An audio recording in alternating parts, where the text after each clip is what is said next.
And we're back with another episode of Blood Feud Radio. This is going to be part one of a 2-week series of the good and the ugly of WrestleMania. We're going to go all the way back to WrestleMania 1. This week, we're WrestleMania 1 through 20. And then next week, 21 to this year's. So, before we get started, the wrestling family has lost a person who was very instrumental in the Monday Night Wars. Mr. Ted Turner recently, I believe this morning, passed away. So our condolences to the Turner family and anyone who was touched by him over the last multiple decades. He was 83 years old, I believe. I think he might have been even older than that. Yeah, I think he might have been but 100% in terms of wrestling. Like there's very few people who surpass him in terms of the importance. Without Ted Turner, you wouldn't have Eric Bischoff being in control of Nitro. Nitro wouldn't have been a thing in general. There would have been no competition for WWE, so there would have been no need for the Monday Night Wars, so there would have been no need for the Attitude Era, arguably. So, yeah, one of the most important people in wrestling history. Rest in peace to Ted Turner. He was 87 years old. He was 87. Yeah, fair play. Very he made important. It fall in love with pro wrestling. It was wrestling. I'm in the wrestling business, Vince. I bought myself a wrestling company, Vince. Well, good for you. I'm in the sports entertainment business.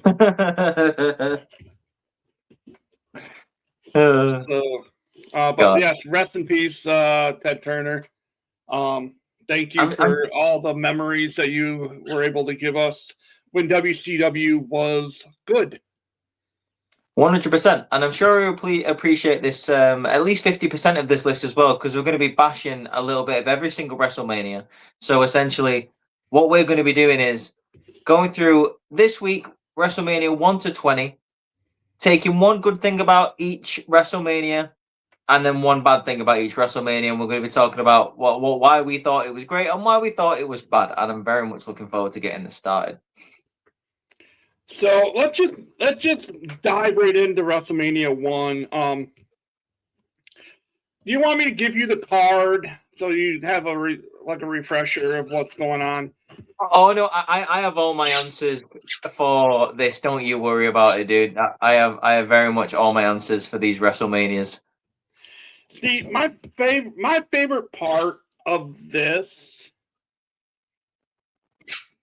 WrestleMania wasn't even the guy that's on my shirt.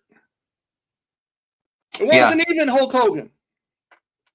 My favorite match of the night was Andre defeating John Studd in that slam contest, and Andre starts throwing the money to the crowd before he turned heel. I thought that was the one thing that sticks out more. So I don't even remember the Mr. T. Hogan Piper Orndorff match. I don't remember that at all. And that was the main event. I know Hogan and T won, but that's about all I can tell you. Yeah, That was my one high spot was Andre not getting slammed but we all know he got slammed prior to that anyway. So no, I agree. I think like two titans going at each other. I thought that was a very cool part of it as well. My favorite part of WrestleMania 1 was just the celebrity integration, because it didn't feel forced. It felt like a celebration of wrestling and mainstream coming together, which I suppose was the whole point, because obviously Vince wanted wrestling to become more of an international and a national sensation. So he was able to bring celebrities like from like the rock and wrestling movement to even the main event with Muhammad Ali, Liberace. I just that's my favorite part of WrestleMania 1, like the celebrity integration combined with bringing wrestling to the forefront, and Madison Square Garden had to be the arena for it, really, didn't it? Like it's the mecca of wrestling. I do have something else to kind of couple this with it being Andre and John Studd as my positive for the time frame that this was in, which was 1985.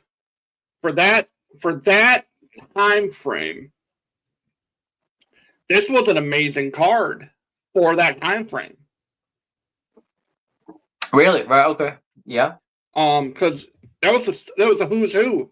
I mean, outside of Tino Santana leading off against Executioner, that was just an absolutely bullshit match. But everything else felt big. And then King Kong Bundy squash match.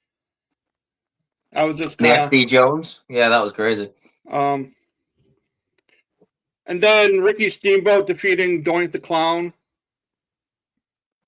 Yeah. For me, there were a few matches that would let it down. Like Bruno Sammartino's kid was on this, and he just didn't. He's no Bruno Sammartino. That's all I'm gonna say. The one downside of this for me is really, to be honest, it's just like a bit of a nitpicky thing. But for me, it is the match card in itself. Like obviously, apart from you had three good matches. You had obviously the women's title match, which was more about the spectacle. You had the Andre and the Big John Studd body slam challenge, and then you had the main event, and then the rest is it does feel like filler to me. I'm not gonna lie. Obviously, the King Kong Bundy, SD Jones.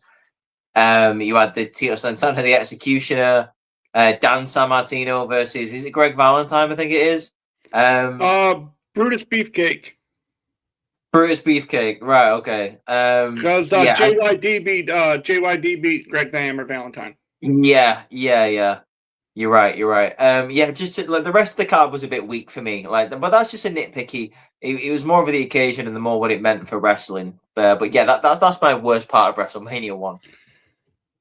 My worst part of WrestleMania 1 would, again, it was 1985, so I can't complain too much, but in like 2025 eyes, it was hard to watch.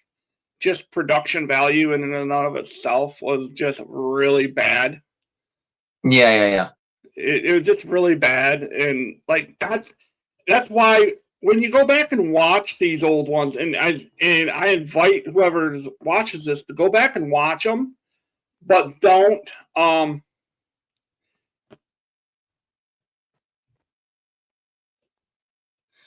don't look at it through 2025 eyes. Look at it through the time period's eyes, because if you try to watch it now and think that it's going to be outstanding, you're wrong. Because these athletes couldn't do what they do now back then.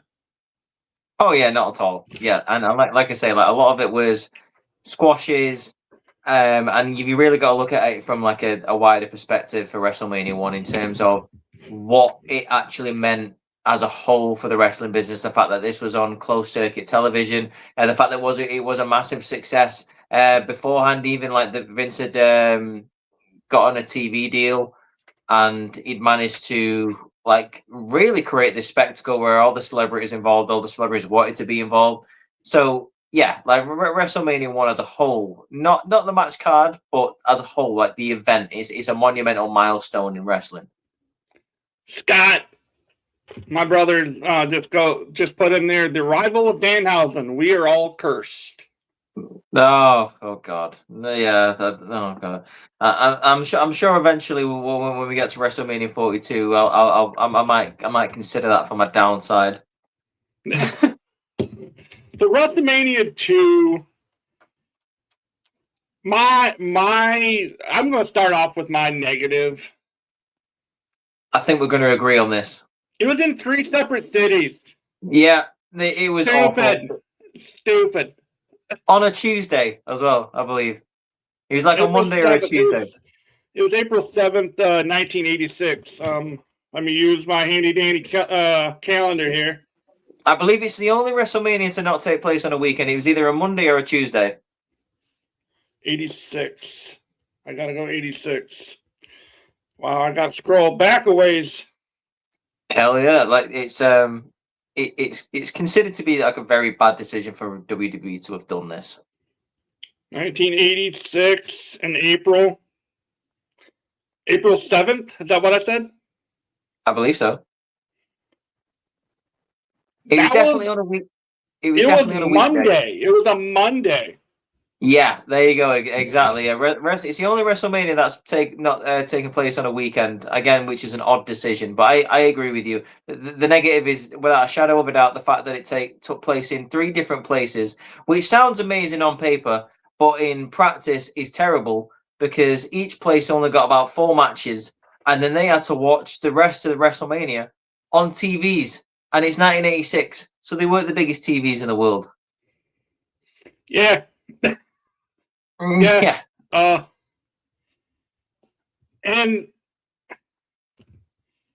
I tried really hard to find a really like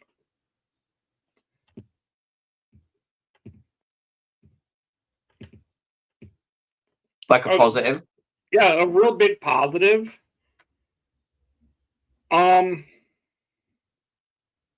But I know mine. I came up with 2 kind of cool things. We saw the first cage match in WrestleMania history with Hogan and Bundy going 11 minutes. Yeah. And that's something that I want to bring up here because people... Okay. That's my positive, is Hogan... and being Hogan, and he was able to single-handedly save this whole pay-per-view. Right, okay. So like mine's the tag team title match, the main event for, I believe it was was it LA? It was the Bulldogs. No, that was the Rosemont Horizon. It was in the Rosemont Horizon. It was in Chicago. Oh, the Chicago main event. Yeah, it was the Bulldogs versus what was that group that Greg Valentine was in? The Dream Team with Beefcake. Yeah, I thought that was a very good tag team match. And obviously Dynamite Kid, you can't go wrong with the Dynamite Kid. That was my favorite. That was my positive of WrestleMania 2. Now, my thing I'm going to bring up, because it's been a topic of discussion, and I'm seeing all the numbers as far as like the amount of time that each of these matches are that I'm looking at. We should be thankful that TKO and WWE now don't implement 1986 rules, because the longest match on the card was, there's 2 matches that one went 13 minutes and 14 seconds, and that was Mr. T and Rowdy Piper. Oh, and if you've ever watched that match, you would wish it went half the time, and it was a fucking boxing match.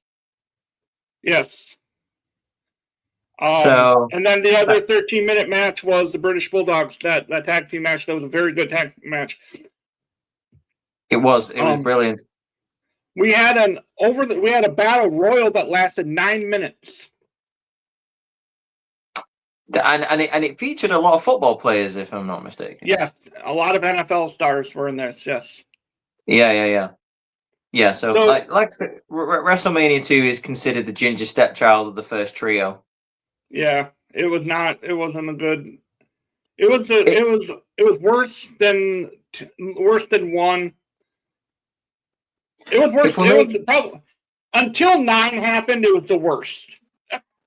If we're making a Star Wars reference because it's Star Wars week, it was the Attack of the Clones of the trio. It was bad. It was really bad. I hate. Do you know what? I've watched WrestleMania 2 once. I've never gone back and watched it ever again. I've watched it maybe 4 times because I tried to go back and make myself enjoy it, but it's a hard reach. That's 3.5 times too much. Will you stop? Coco Beware wasn't in that one. Would you?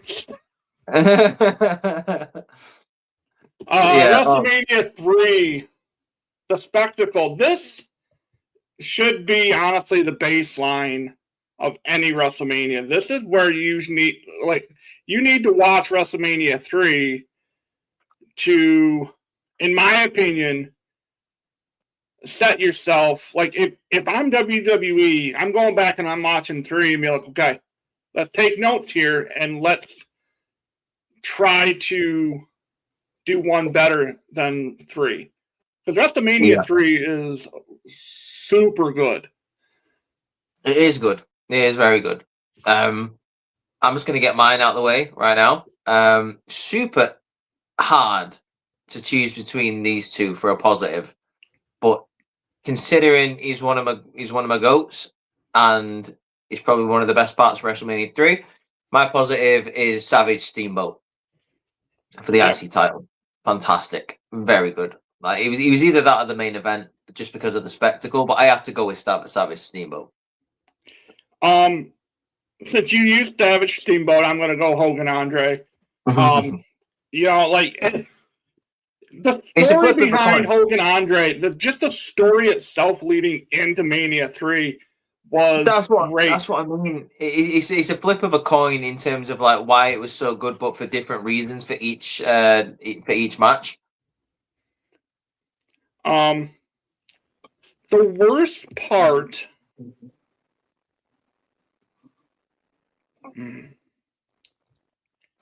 And I hate saying this, was match number 3 on the card with Hillbilly Jim versus Bundy with the little people. Oh yeah, that was awful, without a shadow of a doubt, and that's mine as well. And I'm not being funny, especially when you take into account that 12 months prior, King Kong Bundy was in the main event of WrestleMania. What a fall from grace! Yes, he must have pissed Vince off. Oh my god! Yeah, I don't know what he did in a year to get to that, but wow, something. Just to get you goddamn right, something. Yeah. WrestleMania 3 was great. Like I said, just the precision of the IC Championship match with Savage and Steamboat. It's a solid pick. And I know I mean, I'm just giving myself props there. But if you want to go to Andre versus Hogan, like you say, the story headed into that match, but arguably the most iconic played video, like piece of film in wrestling history, like Hogan slamming Andre. Like, arguably that. Like, I mean, if you show anyone that, it's got to be like the top 3 most recognized moments in wrestling history, right? So, like either of those things, and the fact that it took place at WrestleMania 3, really the catapult, like the jumping off point for WrestleMania was WrestleMania 3. Absolutely. On the WrestleMania 4, the tournament. I love WrestleMania 4. Really? Yes, it's the stories behind everything. They were able to tell a story through the whole night. Macho having to go through all these big dudes and get to the end. And again, Hogan must pose, so he went and helped his buddy. And that's when that's when the Mega Powers, they were built only to fall at the almost at the same time, because they revert back to 4 when the lust in the eye of Hulk Hogan. In the eye of Hulk Hogan. Oh yeah. I like we're on complete opposite sides of the spectrum here, because that's my negative about WrestleMania 4. I hate the tournament so much. I hate it. Look at the times on these matches. They're awful. And none of them, like, some of them ended in DQ, some of them ended in a count out, some of them were like 3 seconds long. Oh my god. It was just awful. I can't stand the tournament. And I know you do. I don't like that. Fair play. I can appreciate when a man stands by something and loves something. I hate the tournament so much. Again, I'm a golden age guy. I just love this era. This era. Yeah. I hated the fact. My one thing was, I really hated the fact that Hogan Andre went to a fucking double disqualification. Of course it did. Of course it did. Of course. You really think Hogan was going to lose, brother? Yeah, he had to get out of the tournament somehow and look strong. Oh my god, that was my only bad part. I was like, come on. But I will go back, and if I have to pick the one bright spot, the best part of that night was Demolition winning the tag titles. Okay, that's a good shout. That is a good shout for a positive. I'll give you that. Oh, they retained. I'm sorry, they retained. They didn't win them, but they. Yeah, Axe and Smash. Oh no! Wait, no, that was their first title. Was that when they went on the historic run? Yeah. Yeah. Okay. Yeah. They beat Strike Force. They beat Strike Force. Right. Okay. Yeah. Like that is a good point. I mean, I'm just gonna go for the positive of Randy Savage winning the world title. Like I say, he's one of my guys. The cream always rises to the top, and on this occasion, Randy Savage went all the way to the top of the mountain and captured the WWF Championship. You gotta love it. He was only there for a cup of coffee. Yeah. I love him. Shout out to Ted DiBiase as well. He was great in that main event. And Trey from the chat goes, "Ooh yeah." Oh yeah! I think I've said this on the podcast on multiple occasions, and I've definitely said it on lives and in the group call. You could pluck Randy Savage out of this era and put him into any era, and he would still work well. You could be wrestling now. Absolutely. He fits in every generation. On the microphone, in the ring, as a character, he is just fantastic at everything, and he was so far ahead of his time. Then we move to WrestleMania 5. The Mega Powers explode. There's your positive for me right there. The Mega Powers exploding. Great. What a story. What a culmination of a story. That's about it. Yeah. And then the rest of it. You know what I mean? Actually, I think Demolition had a good match on this card, actually, to be fair. 1A for me. 1B is the Piper's Pit that was on that program as well. Yeah, that was good, but God, did that drag on for a while. He went on for a minute. How long was that Piper's Pit? I can't remember, but it was perfect. It was worth it in the end. I told you not to blow no more smoke in my face. That was a really good Piper impression. I That told was you really not to good. blow no more smoke in my face.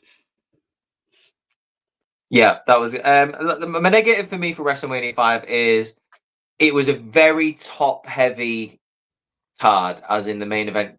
We were all there for the main event. Like the rest of the card was, I wouldn't say the worst card in WrestleMania history, nowhere near, but it was a negative for me, like, to be honest. Now, The fact that looking through this card, it was interesting. The semi-main event was a squash match, a 31-second match between the Red Rooster, Terry Taylor, and the Brooklyn Brawler. Exactly. Why in the world is that on WrestleMania 5? This is what I'm talking about. There were certain matches on this card that either went to a DQ, I believe, or the Red Rooster, like say the Brooklyn Brawler, which was just like, the fuck are we doing here? You had Rick Rude defeating Ultimate Warrior for the IC Championship. Yeah, that was that. Was it good? Yeah, it was good. It was good. It wasn't as good as their SummerSlam match that they had, I think, later on. Yeah, I mean, Rick Rude could drag anyone to a decent match, so I'll give him that. Yeah. Jake Roberts defeated Andre the Giant. That's the one where he that was Andre's last singles match in WrestleMania. Yeah, it was. He was in a tag match the year after, right? And that was his last. Yeah, with Haku. Yeah. Yeah. This was Owen Hart's first WrestleMania. He was not Owen Hart. He was the Blue Blazer. You know, what a joke, that Blue Blazer character. What a joke. I would have put the Blue Blazer over. I would have put him over. Me and the Blue Blazer should have had a match at WrestleMania 6. Would have been great. 10 out of 10. 10 out of 10 promo from the Blue Blazer. Yeah. Anyway, WrestleMania 6. Jesus Christ. Well, WrestleMania. My bad again for this. Oh, you didn't say your bad yet, right? No, it was just like I'll agree with you. The bad was just the undercard was underwhelming. Yeah. Just, like Terry Taylor should not be Red Rooster beating Brooklyn Brawler in 31 seconds at a WrestleMania. That should have been on fucking WWF Superstars. Yeah, but brother, no one called the Red Rooster should be on a WrestleMania card. Like, no. Sorry, that's no. I'm not going for that. I'm all right. Yeah, I'm good, thanks. Yeah, right. WrestleMania 6, Toronto Skydome. It was the ultimate challenge. Yes. The rocket fuel, everything was in the air. It was Edge, his first appearance at WrestleMania in the crowd. They always like to show that when they did a promo package for Edge. They always put that little yellow circle around him. I was sitting right there. Yeah, they did. Yeah, he forgot to do his running though, so he botched his spot. Like Papa Shango learned a lot from him. Like, you know, he learned from Edge.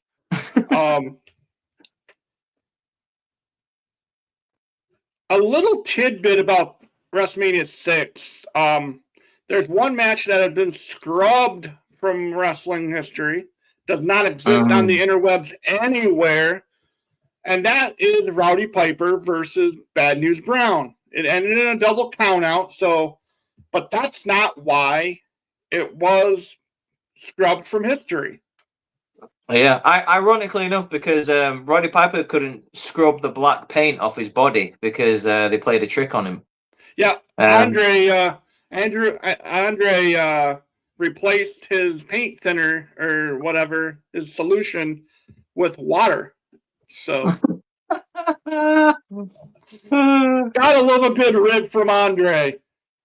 You gotta love it. So and the story has it that he is going through customs and in Toronto International Airport to go home back out to Seattle, Washington after this whole thing. Big teddy bear to take home to his daughter in hand, and he's painted from like down the middle, like full body. Like this isn't just his. Yeah, like full half of his body. Yeah. Yes. Black paint. He did Yeah. blackface before he would get canceled for it. So, yeah. And then Andre decided to switch out the solution with water. And that's, to me, is hilarious. Good old Andre. The thing about this is, and that is my negative for WrestleMania 6. Like, not only was it a bad match, but like it was just so unnecessary. Like, it didn't make any sense why he did it anyway. It was so flaky, the reason that was given for why he did it. Like, you know, that's my negative. Like, the very close second is something to do with the main event, and it's not that Hogan lost, and it's not that Ultimate Warrior won. It's the fact that even in like defeat, Hulk Hogan still made it all about himself. Like he still, it felt like a lifetime when Hogan slid out the ring, grabbed the title, went in the ring, and then gave Warrior the championship. That felt like a lifetime, and it was like, even in defeat, you're still making it all about yourself. That was a very close second negative for me. Well, it was Hogan must pose. I mean, yeah. Like, and it was just like, oh God, Terry, just give him the title, please. My positive is the main event match, though. Like, that's one of the best main events of all time in WrestleMania history. I'm gonna get a lot of shit for that. I'm going to use another, and it's gonna sound like a cop-out answer. It was another case of what WrestleMania 5 was. The undercard was underwhelming. I didn't feel like this was anything huge. Rick Martel versus Coco. I mean, happy for Coco. His mom was in the crowd that night. What? Yeah. Her name was Tupper. Well, you anyway. The one undercard that meant a lot to me was Demolition defeating Colossal Connection, but Mr. Fuji turns on Demolition in that match. After they won the goddamn thing. They retained their titles, but here's Mr. Fuji turning on him in the middle of the match. It's like, okay. Yeah, odd. Like, I don't think I've ever seen that where like a manager has turned on the talent and they've still been able to like overcome the situation. This was Earthquake's first WrestleMania. Was it really? Yep. Wow. He defeated was it Hercules? Yeah, it was Hercules. Yeah. Wow, what a guess from me there, Jesus. But I mean, like you said, the main event, it was supposed to be this major deal. Just kind of flopped, in my opinion. There was just not enough. It was almost like two guys who couldn't wrestle were in the middle of a wrestling match. I know, like it's one of those situations, and we said it like WrestleMania 2. Match-wise, like not much happens, but because of like the era that we're in, like you had Hogan and Warrior in bear hugs, and the crowd are going absolutely ballistic for it.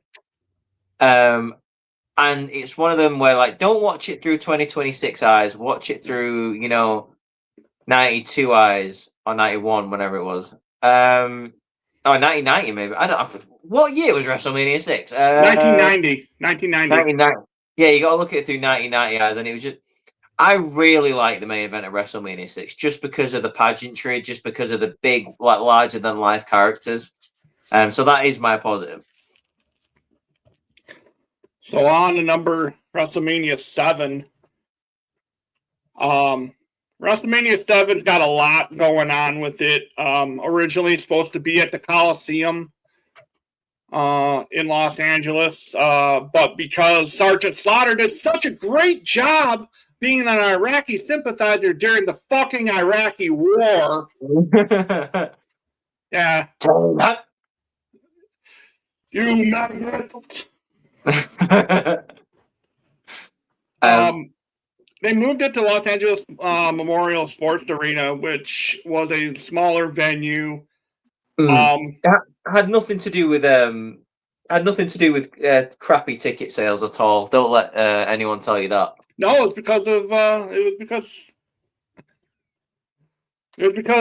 Sergeant Slaughter was such good at a job. They were getting bomb threats. Oh hell yeah, he was good at getting heat, brother. Of course, yeah. I'm gonna get my positive out of the way right now, and all I've got to say is, what a woman and what a man! One of the greatest moments in WrestleMania history. The match was great, Warrior versus Savage, but I'm just talking about the Elizabeth and Savage reuniting after the match. Sherry turns on Savage, pause, and then Elizabeth comes out and just beats down Sherry. Yeah, just so what a tearjerker moment, dude! Like, and what an amazing thing to say. That I've managed to watch in my wrestling life. And if anyone who turns to me and says, "Oh, I'm too young. I never watched that WrestleMania moment. I've never seen it." Well, guess what? Neither have I, dude. I was born in 1996, and that was in 1991. So there is such a thing as a network back in the day, and now is Netflix. You can go back and watch it. Go back and watch Randy Savage versus the Ultimate Warrior, and educate yourself on one of the most beautiful WrestleMania moments. And that actually, that match itself shows how talented Macho was, because he took a guy like Warrior, who was dog shit in the ring, in my opinion, and turned him into, it made him look like $1 million. No, 100%. Yeah, he did. We saw that. We saw Undertaker's debut WrestleMania. We did, where he beat because Superfly Jimmy Snuka was the original Phenom. That's what they used to call him back in Superfly Jimmy Snuka.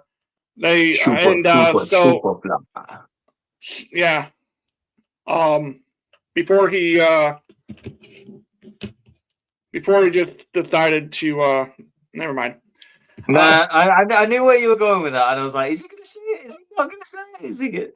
But obviously, my favorite match of the night was the Hogan regaining the WWF Championship after the year absence of him not having the title.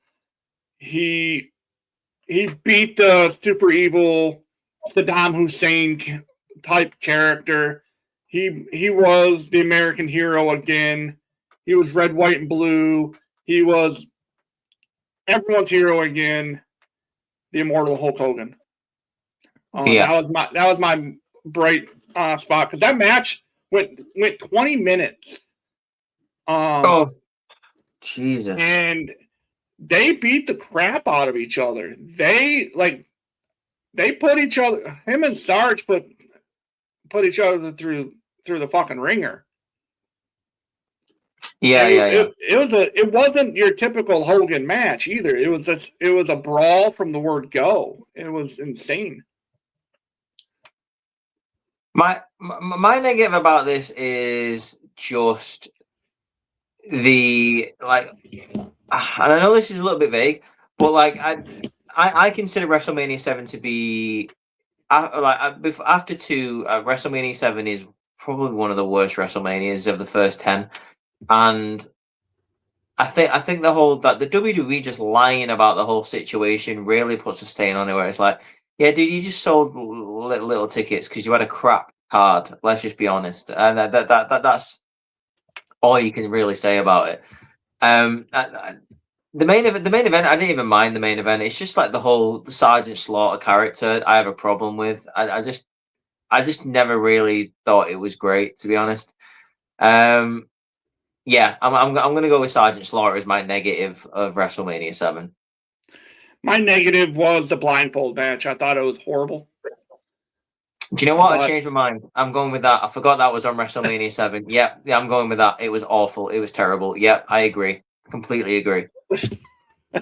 Yeah, the fact that you had Rick Martel and Jake the Snake Roberts in the same ring and you put the blindfolds on them is a travesty. Both of them amazing workers. What a joke. What a joke.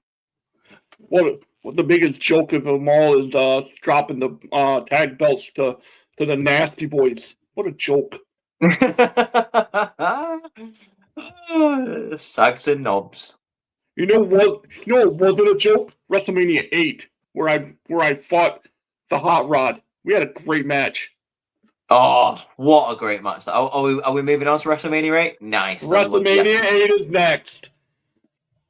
Yes, yes. There were so many good moments in WrestleMania 8. That's what I'm saying. Like, WrestleMania 8 is the good part. You know what I mean? Like, there's only one thing in my opinion that WrestleMania 8 lacked, or not lacked, but the downfall was the finish of the main event. Yeah, I totally agree. My positive of WrestleMania 8 is the commentary team. Yeah. Gorilla Monsoon and Bobby Heenan did a stellar job that night. One of the best commentary jobs that I have seen on a wrestling show was WrestleMania 8. That's my positive. Bobby Heenan was just killer at WrestleMania 8. He was making fun of Bret Hart's family, Bret Hart himself. He was making fun of Owen, like later on. He was just on his game. He was talking about how Elizabeth was unfaithful to Savage. He was on Flair's side for the whole of that match. He was just he was on his game. And let's not forget the Undertaker and Jake the Snake commentary from Bobby Heenan. Oh god. No, wait. Wow, I just went into Star Wars.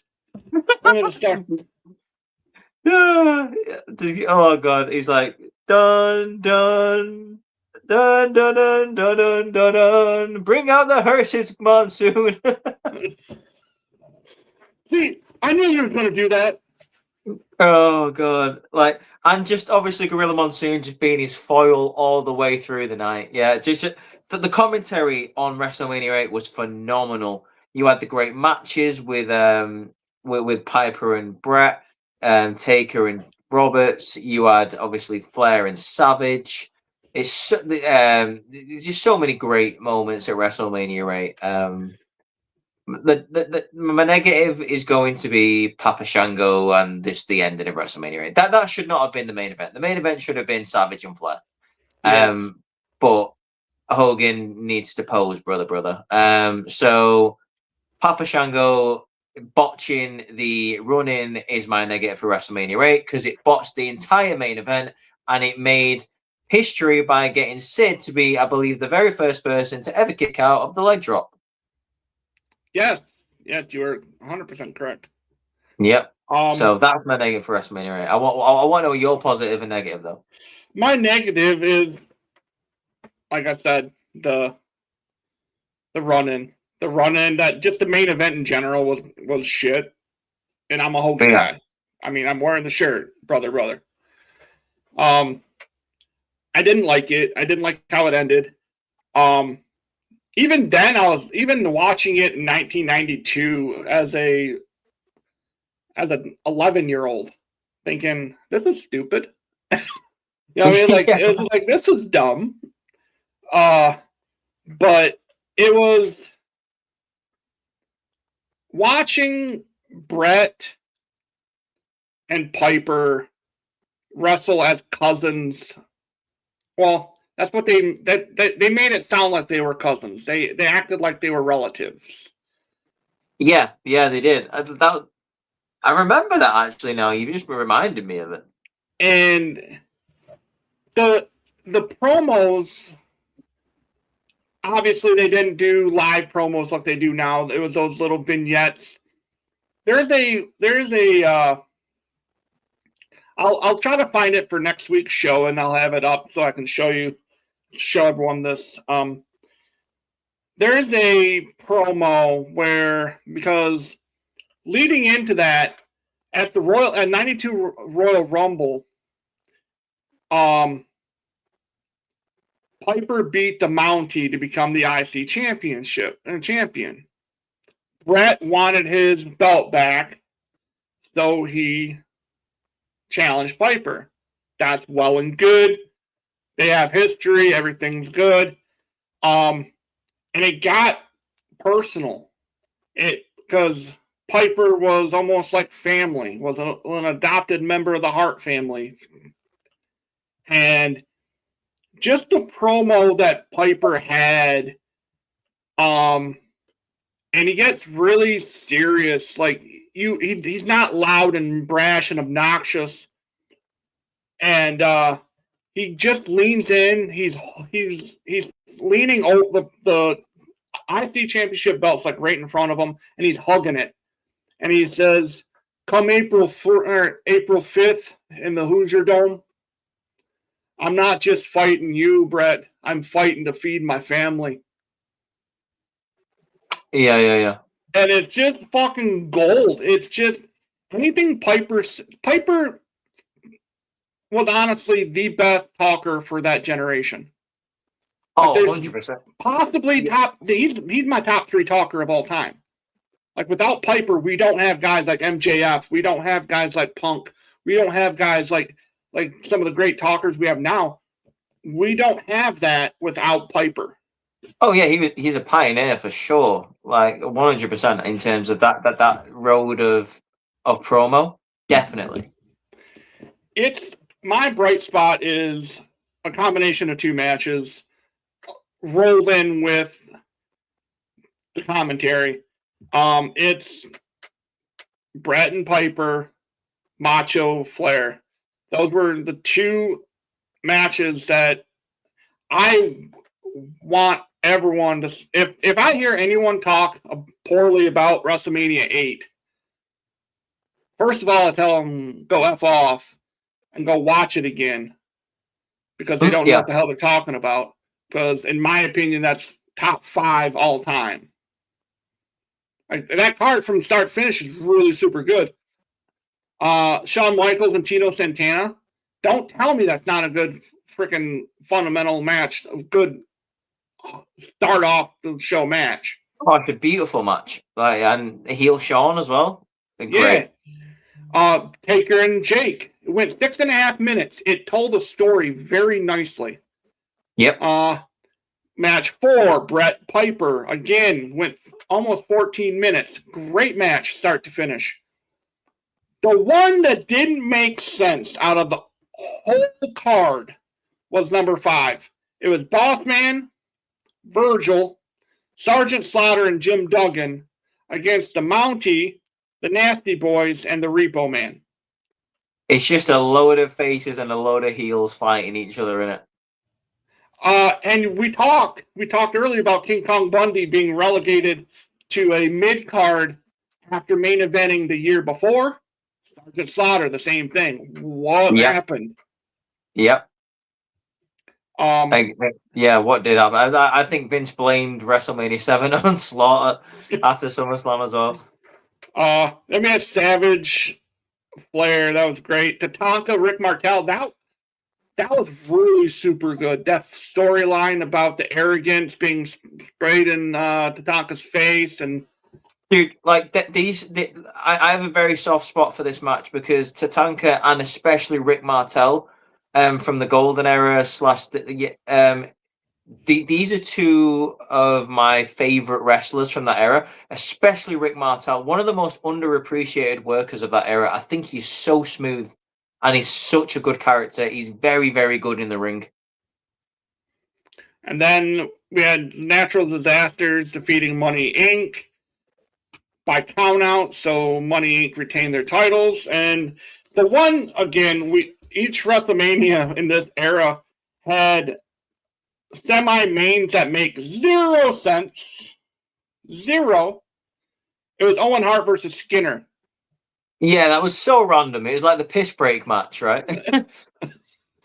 Go piss real quick and before Hogan comes out. Yeah. Brother. Skinner got on a WrestleMania card. You gotta love it. That's followed up by WrestleMania 9. Oh God! Do we have to? All right, let's not spend so much time on WrestleMania 9 because Jesus Christ. See, I wanted to talk really. It's my fault for being so long-winded about 8 because that's just it holds a special. No, I'm totally with you, but I just don't want to talk about WrestleMania 9. I hate it so much. I mean, I think it's a bit overhated, but in terms of it's just no. All I'll say is that the positive of WrestleMania 9 is the opening match, and maybe the fact that Undertaker's entrance was cool as fuck. Apart from that, that's it. First 2 matches. It started off with a very good first 2 matches, and then. Yep. And then all hell, because the Steiners versus the head Shrinkers with Samu and Fatu, that was a hell of a match. It was. It was pretty decent. Great. Tatanka and HBK opening. You had some really positive, like prospects for this card, and then it all went downhill. So like I say, my positive is Shawn Michaels and Tatanka. My negative is I'm just going to say WrestleMania 9. It was terrible. So that is my negative. It's the fact that this pay-per-view exists is the negative. And WrestleMania 10. There you go. I'm assuming you agree. I have no issue skipping over this. This is absolute crap. WrestleMania 10, totally different story. I think WrestleMania 10 is very, very, very good. They returned to Madison Square Garden for WrestleMania 10. We're halfway home, people. Been doing this. We might go a little longer than an hour and a half that we normally do. So just stick with us. Oh, don't worry. We've got a skippable WrestleMania after WrestleMania 10 as well. This one has a lot of it. The undercard, again, it's a cop-out answer for me, but the undercard was crap in 10. You think so? I'm looking at it right now. Bam Bam defeated Doink the Clown. Is that really necessary? Did you know what, though? It wasn't actually a bad match if you go and watch it. It really wasn't. It was actually okay. Randy Savage defeating Crush. Dude, do you know what was weird about that match? Right? It was the very first ever, I believe, Falls Count Anywhere match, yeah? But you didn't win the match by pinning your opponent. You had to then get back to the ring, and then the opponent had, I believe it was like 10 seconds to get to the ring. And if they didn't, then you won. It was a weird rule for the Falls Count Anywhere. That's what made it a stupid match. Men on a Mission defeated the Quebecers. There's nothing fun about that. Hey, that was awful. Yes. Of course, Yokozuna defeated Lex Luger by disqualification. I was so upset about this as a kid. As a kid, I actually when I say a kid, when I was like 11, 12, when I was going back and watching the old school WrestleManias, I was a big fan of Lex Luger. I'm not going to lie. I don't know why. Something just clicked with me. I liked Lex Luger. And at the time, I didn't like Bret Hart. So I was like, so why is Bret winning the title and my boy Luger is getting screwed by Piper? Earthquake defeated Adam Bomb. Yeah, that's a tremendous match. Oh, it fucking bombed, all right. Like, and then the match that saved the night happened. Razor Shawn ladder match 1. You watch your tongue, sir. The match that saved the night. It's got the greatest opening match in WrestleMania history. It's a great technical masterpiece. I will put it in that category. at the time, I wasn't a big Owen Hart guy. I didn't. To me, he was bland. So this is it for me. When I was younger, like I've just said, I didn't like Bret Hart, but I did like Owen. I don't know why. Maybe it's because I didn't like Bret so much, and like the fact that Jerry Lawler was just like constantly shitting on Bret made me laugh. And obviously he was a big fan of Owen. But even I watched this match and thought, actually, I quite like that match. That was my favourite Bret Hart match. It was that one and the Diesel match from SummerSlam a couple of years later that I thought actually that I actually quite like those two Bret matches. And the fact that Owen won made it even better for me. My positive of WrestleMania 10 is Bret versus Owen. Maybe that's why I don't like. Maybe that's why I didn't like Owen, because I was more of a Bret guy. Yeah. Again, different ends of the spectrum for us. Like, you know, that's different. So number on the and like I said, there's just a lot of things on the undercard that I really wasn't digging. By the way, my negative for WrestleMania 10 is the Falls Count Anywhere match. I thought it was stupid. And the fact that that's Randy Savage's last WrestleMania match makes me sad. Yeah, it was, wasn't it? Yeah. Yeah. Very sad. Number 11 from Hartford, Connecticut, the Hartford Civic Center. I honestly can't think of a positive thing about this. Actually, yeah, I can. I've changed my mind. The I Quit match with Bret and Bob Backlund because it was very funny and it made me laugh. That's my positive. I'm looking at this match card. Dude, honestly, right? Go back and watch the I Quit match with Bret and Bob Backlund, and Piper just says, What do you say, Bob? Like when Bret's got the crossface chicken wing in the I Quit match, Bob Backlund just goes, ah. Like literally just makes a horrible noise, and Piper's like, he said he quit, and then rings the bell. It's the funniest thing ever. It's funny as fuck. Like I love it. And that's my positive for WrestleMania 11. My negative is, I'll take your fucking pick. Jesus Christ. 1995 was awful. I'm gonna say the fact that Bret, like, it's just everything. Everything is just terrible on this show. Oh god, Lawrence Taylor versus Bam Bam Bigelow. Thank you. The worst WrestleMania main event of all time. It was just awful. Yeah, God. Why that main event? I don't. Well, I do know, to get like attention to the product again, but it was still wank. So yeah. And this was this is the second time, because WrestleMania 8 we was the first time that we had the title not anywhere near the main event. Third time as well. I mean, because the tag team match, Hogan didn't defend the title at the first one, I suppose. Yeah. Well, I mean, it was there. Like, it was. Well, yeah, at least it was there. My positive is we got to see Prime Pamela Anderson and Prime Jenny McCarthy walk their guys down to the ring. Okay, I mean that's fair. That's my because that match between Diesel and Shawn was 20 minutes too long. Yeah, it was. It went 20 minutes and 35 seconds. It was 20 minutes too long. Yeah, not Diesel's best showing. No. WrestleMania 12, yay! It was. Yes, let's move on to 12. I feel like this is just the next few were just clunkers. Yeah, you're gonna have to remind me of the card from WrestleMania 12. I'm not gonna lie, I don't remember it apart from the Iron Man match. British Bulldog, Owen Hart, and Vader defeated Ahmed Johnson, Jake Roberts, and Yokozuna.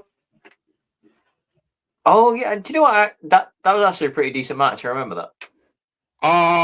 The first technically the first cinematic match of WrestleMania history.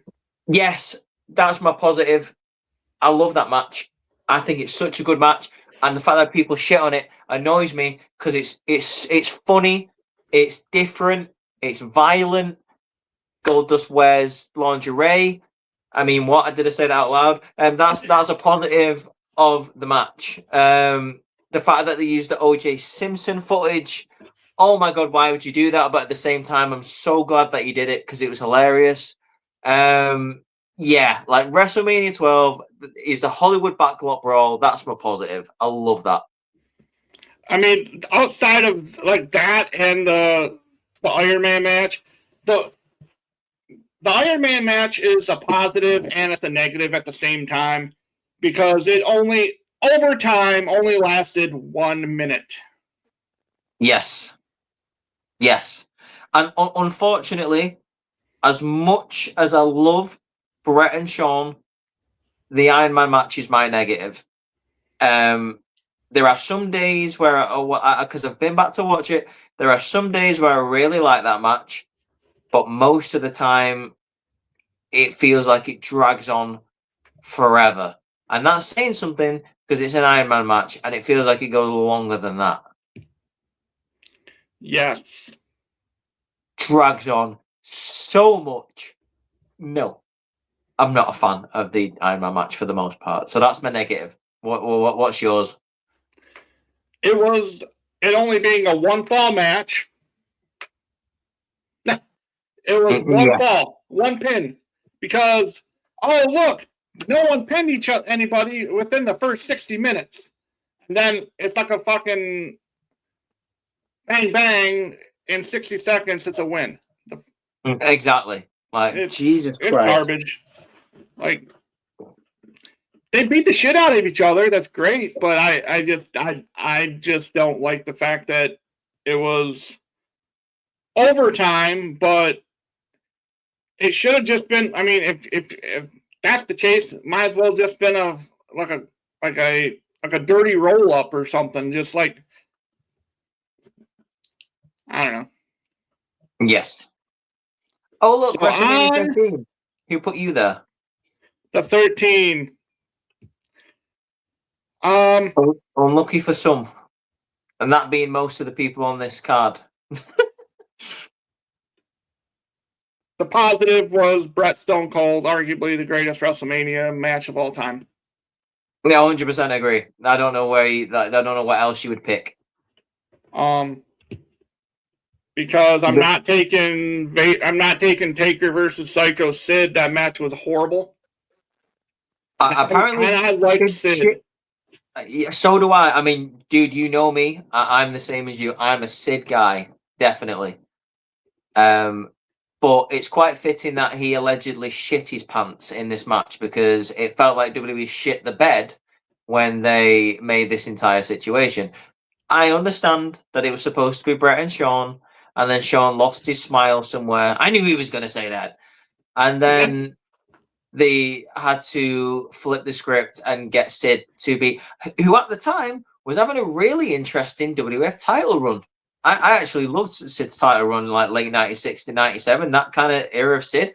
Mwah, chef's kiss. The main event was terrible. I wouldn't blame it all on Sid. I do genuinely think that Taker doesn't usually have the best chemistry, especially this generation of Undertaker. He doesn't usually have the best chemistry with the bigger guys. So it would have never have gelled well. So just these two in the main event just wasn't the thing for me. No. Yeah. Rocky Maivia beat the Sultan with Bob Backlund and the Iron Sheik to retain his IC title. While for some reason the Honky Tonk Man was on commentary, just shitting all over Rocky Maivia. Yeah. My bad was just the rest of the card outside of the I Quit match. Was it? No, submission match. Yeah, I mean, do you know what? I'll give it its props. Like the 4-way tag at the beginning of the night, I didn't actually mind it. You know, the one with the headbangers and all that sort of stuff. I don't think it really needed to be on WrestleMania. I thought it was okay. But yeah, the card is a big negative, and I agree why you've done that. I'm gonna, like I said, I'm gonna be more specific and just say the main event was just trash. WrestleMania 14. This is more difficult. Story, it was Mike Tyson. It was the main event, period. That's the one bright spot of 14. Do you think? Oh, okay. So my positive, obviously, the Austin era has begun. I agree. I'm going to go with a more of a personal pick because this, like I said, when I went to go back and watch all the old pay-per-views when I was younger, this fascinated me. My positive from WrestleMania 14 is Kane and The Undertaker, arguably maybe their only good match that they've ever had. I know that's quite harsh, but they don't tend to have good matches together for some reason. I really love the story of Kane and The Undertaker. I thought that was very good. 1A and 1B. Like Stone Cold Steve Austin, they go, Tyson, right hand, down goes Michaels. You know, the fact that Shawn was able to have such a good match with a very hurt back is impressive. So yeah, like that, it's a 50-50 pick, but just because I love Kane, I'm going to go with Kane and Taker is my positive. Now I'm just looking back through this. This was eight matches long. This WrestleMania was 8 matches long, and this right here, 14, is outside of the first match. The first 2 matches were dog shit. I hated it. And then we got cooking with Triple H defeating Owen. That was great because it told a story because Chyna was handcuffed to Slaughter, and she was still able to cheat to help Triple H win. Mark Merrow and Sable defeated Goldust and Luna. That was fun. That's the first time we saw. I'm pretty sure that's the first time we saw Sable wrestle. Like actually wrestle.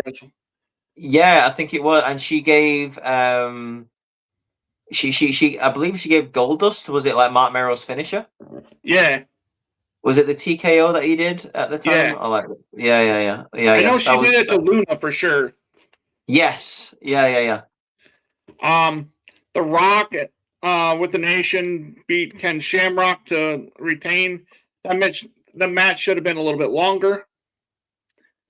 Yeah. Cactus Jack, Chainsaw Charlie lost to the New Age Outlaws. And then the next night we saw the New Age Outlaws join DX.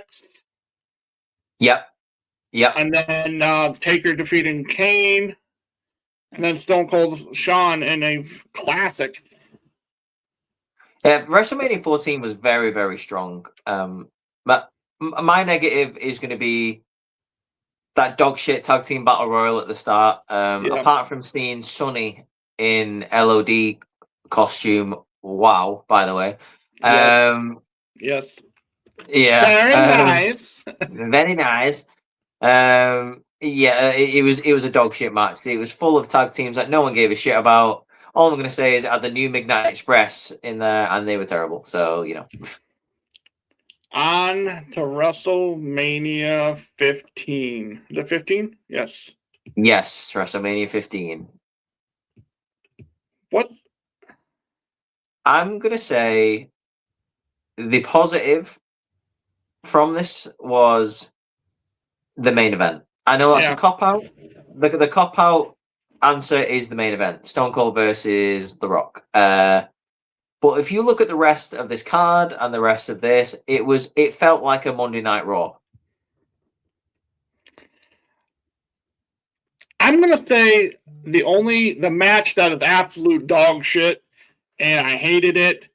I hated I hated the fact that it was on WrestleMania, and it was the Brawl for All final. Yes. The Brawl for All sucks. Like we could talk about gimmicks, like just gimmick things in general for WWE.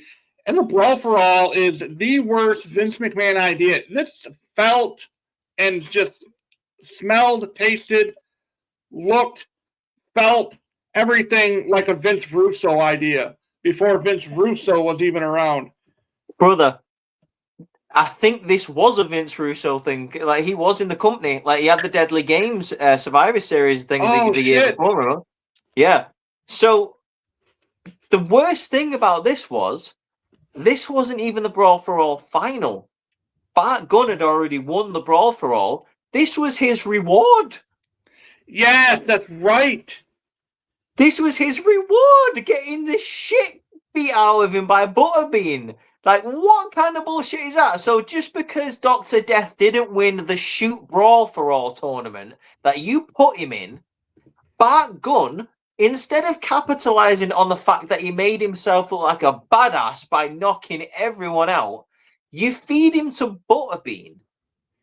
Negative of the entire show. One of the stupidest things WWE ever did in the Attitude Era was not capitalizing on Bart Gunn's badassery. They should have pushed him. They should have put him in the hardcore division or put him in the IC title division, like made him have a couple of cool matches with your Ken Shamrocks or your Steve Blackmans. The fact that you just fed him to Butterbean and made him look like a cook is ridiculous. Yeah. And this was on the same show, by the way.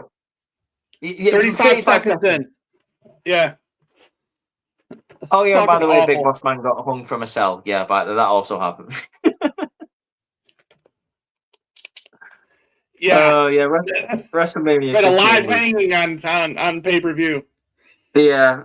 It was just, oh, wow. The weird thing about it was, like, the rest of 1999 had great pay-per-views as well. This was just rubbish.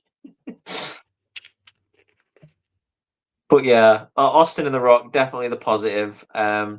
We are about to move on, by the way, to, in my opinion, the most overhated WrestleMania of all time. And I have no idea why people hate it so much. WrestleMania 2000. Yep. I have no idea why people hate this so much. I really enjoy WrestleMania 2000, and I'm not being sarcastic. I'm not being ironic.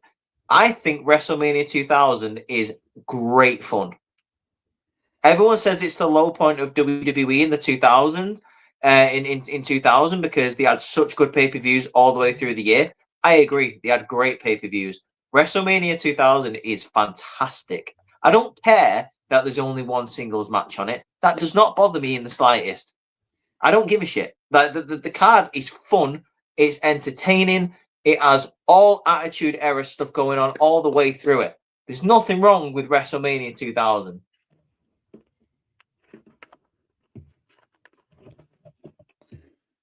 Sorry for the rant, but that's just you're fine. The only singles match on it was the Cat and Terry. Wow. Yeah, with Val Venus as the referee. Now, you tell me why seeing the Cat and Terry wrestle is a bad thing. I can't. Exactly. Look at the rest of the card. The rest of the card's good. The only one I'm not really seeing is TNA defeating Head Cheese. Yeah, but that was funny. You had a Cheese running around ringside like with his ass. It was funny. It wasn't it's the Attitude Era, for God's sake. It was funny because Al Snow and the Cheese guy was just winding up Steve Blackman all the way through it. It was funny. I mean, I guess.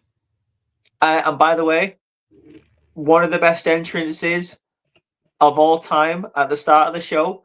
Grab your bitches. Pimpin' ain't easy, man.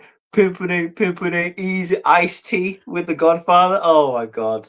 That is so funny. It's so funny. It's so bad that they cut it out. Like, I don't think you're allowed to watch it anymore. They've cut it out of the opening of WrestleMania 2000, but it's just Ice-T going, grab your bitches. So good. So this was the only. I'm not only, but this is the first WrestleMania that didn't that didn't feature Undertaker since Undertaker's debut. He sat this one out. Correct.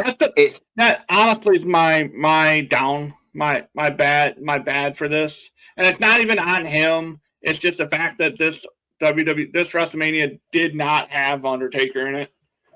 And it's also the first WrestleMania where a heel won the main event. Oh yeah. It's the first time a heel won the main event, and I believe it's also the first time where like a champion retained his title in the main event.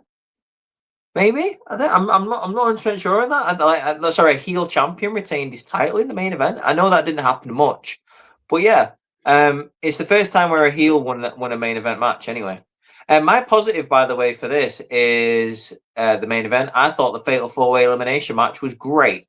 I don't care that there was a McMahon in every corner. I thought it was great. I don't know why it gets so much shit. I think it was great. Great. Great. My main event, my main negative from WrestleMania 2000. I'm gonna screw it. I'll say head cheese, but I thought it was quite funny. So but I don't understand how you're gonna how WrestleMania 2000 gets such a bad rap when you literally have Kurt Angle, Chris Jericho, and Chris Benoit in a triple threat match. It was dope. I'm trying to replay the first 15, as far as WWF titles. And I mean, I'll do it for you right now if you want. Well, no, because there's only three WWF titles that didn't change hands from 1 to 15. Or 1 to... Yeah, Hogan retained 2 and 3. 4, it was vacant. Babyface won, Savage. 5, Babyface won, Hogan. 6, Ultimate Warrior was Babyface, he won. 7, Hogan won, Babyface. 8, it wasn't for the title in the main event, so no. 9, Hogan technically won. What I'm saying, though, it changed hands at 8. Because Flair was champion. That's what I'm saying. It changed hands every year. Except for 2 and 3. Yeah, and I think that's what I'm saying. I think it's the first time that a heel won a main event title and it also retained the championship. Yeah, it was. It's got to be. Yeah. But yeah, like I say, my negative is probably going to be a head cheese. But apart from that, I love WrestleMania 2000. I mean, we're getting into April. Okay, so April 2nd, that was my senior year of high school. So I wasn't watching a ton of wrestling at that point. So this is kind of a blur for me. I should probably go back and watch WrestleMania 2000. You should. It had a really cool hardcore battle royal as well. But now we're heading to WrestleMania 17. Oh my god, take your pick. Arguably the greatest WrestleMania of all time. Yeah. The culmination of the Attitude Era. What are you gonna pick from this one, dude? I mean, come on! Everything on this was great, but I'm just gonna say. In fact, I'm gonna go back, by the way, for WrestleMania 2000 and change my pick for the positive, and that would be the Triangle Ladder match. Because in my opinion, I think that's better than the TLC 2 match at WrestleMania 17. Oh wow! I think it's better. I 100%. WrestleMania 17 though. Wow. I don't even know what to pick. There are so many great matches on this card and so many great moments.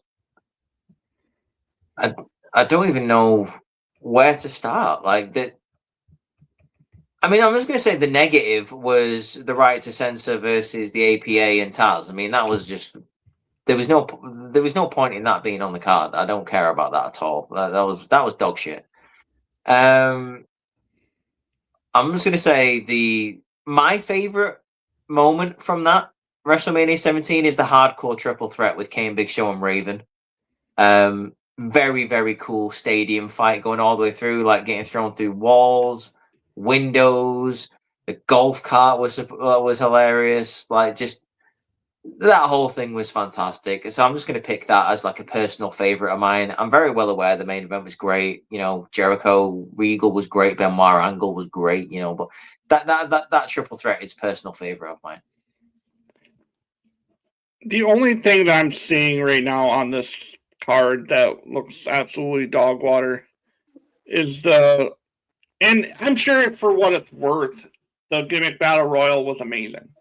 Like, it was just a spectacle and of stupidity and fun. Like, I'm sure that's what it was, and that's what it should have been. And that's what I'm getting. That's what I'm assuming. Yeah. That would probably be my only like thing. About why are we doing this? This could have been on like the pre-show, or why are we doing it this late in the match card?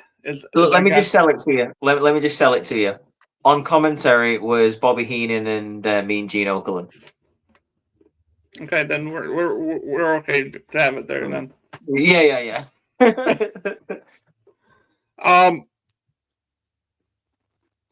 Yeah, like this. I mean, I'll just jog your memory. Like the two negatives, like I say, like that 6-man tag was dog shit, and the China and Ivory match lasted about a minute. So, you know, they're two options for you if you're struggling with the negatives. So let's move on to 18. Oh, 18. Oof. Now I'm going to say probably the most controversial take of all time. Rock Hogan was dog shit. Oh, whoa. What? Rock Hogan, if you go back and you mute that match, the match itself fundamentally sucked. It was not an entertaining match at all. Like, in-ring work was garbage. Because you had an out-of-shape Hogan against a prime Rock.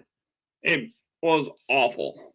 I know, but as you know, dude, and as like we're wrestling fans, you know that it's not just about the in-ring work. It is about the crowd and the audience and the atmosphere and the commentary. And that's what I had to pick. I had to say that because the rest of the card was good. Like, Seattle was given a great. Actually, I'll take that back. The worst match was that Four Corners elimination tag match. That was trash. That was trash.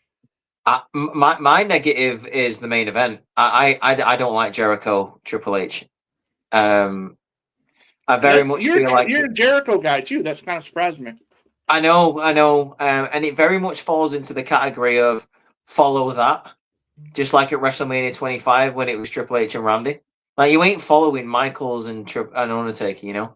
So like, you literally have to go out there after The Rock and Hogan just blew the roof off the Sky Dome. That was in Toronto. I thought that was in Seattle. Seattle, I believe, was the year after WrestleMania 19. Okay. The main event is my negative. My positive is Hogan and Rock. That's the easy pick for me. That's one of the easiest picks like so far. I mean, that's why I struggle with it, because I understand but you mute it, and it's dog water. It's horrible. If you watch it on mute and you have nobody. Like, if you take the crowd out of it, it's just horrible. Yeah. Side note, also a really good part about this WrestleMania 18, it has one of the best theme songs of all time. Like, Tear Away by Drowning Pool was the theme song for this WrestleMania, and it was dope. Yes. So we are coming down to the last two. We have 19. Yes, the penultimate Mania before part 2 next week.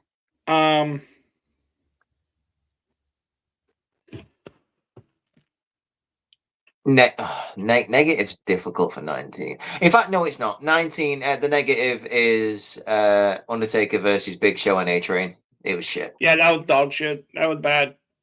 Yeah, it was rubbish. Like Nathan Jones was so bad at wrestling that they decided just to put the Undertaker in a handicap match. That's how bad Nathan Jones was at wrestling. And I wasn't. I mean, again, that was really bad. And again, why is Hulk Hogan fighting Vince McMahon after all these years? It's kind of I don't like that, and I didn't like Brett like 5-6 years later. I didn't like that either. It's so random that Piper showed up as well randomly. Yeah. in that match. Piper with a pipe. Yeah, and those were my two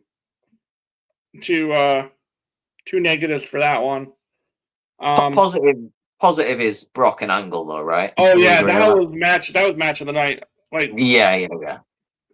But like I say, like you see the two negatives either got to be Triple H versus Booker T because Booker just got absolutely buried, or like I say, you don't win these kind of titles. Oh my god, dude! Like he pedigreed him and waited 20 seconds to pin him. That was ridiculous. But all the handicap match, and I'm going with the handicap match. So on to 20, and then we'll close her out. 20, hands down, the closing of the show was the best part of the show. Benoit and Eddie hugging at the end.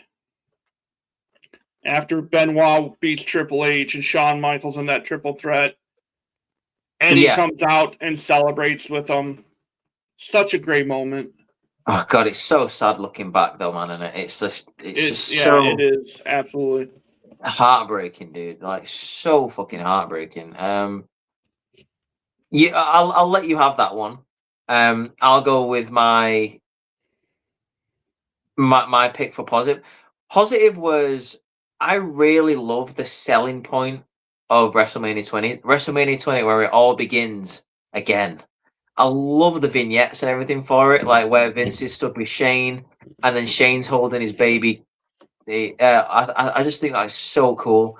And the fact that it's back in Madison Square Garden, I loved it. That's my positive of WrestleMania 20.